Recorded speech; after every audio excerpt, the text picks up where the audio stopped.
was wondering, who is your real life hero?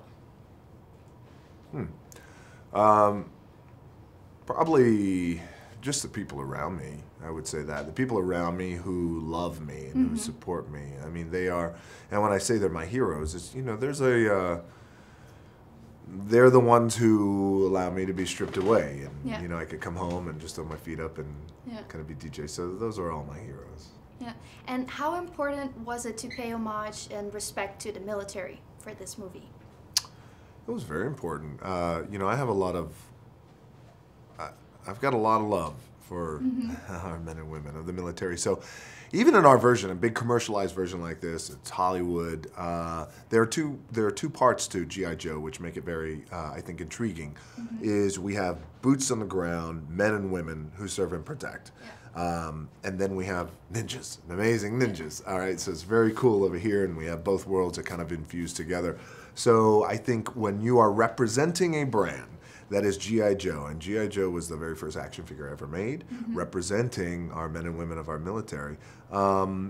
Again, in our commercialized sense, it's important wherever you can be authentic, we should be authentic. And so in our part 2 is when we were able to strip away the slickness of the first one and get down and dirty and real. And you got to train with Navy SEALs, and they were actually in the movie, right? We did. We put a lot of Navy SEALs in the movie. We had spent a lot of time. We had some training camps with them, which was great. My own family member is a 14-year Navy SEAL, so I've got a lot of love for our boys. And does that kind of like, do you have to like step up your game a little bit because they're in it? I think you're more aware. Well, first of all, yes, you got to step up your game. And you, again, when you're representing the military, you're representing a brand that's G.I. Joe, that's beloved around the world. But you're also representing the military. You're representing that side of it is where I come in, and I represent the military. So if that's the case, yeah, you got to step up your game. Where we can be authentic, we're authentic. We're not running around. We don't shoot lasers this time. These are bullets. We're shooting rounds, and we're taking care of business. And I love that. So yeah, and of course, when you have the guys there, the real guys, the real SEALs, you want to make sure that you look the part, you do well. Right.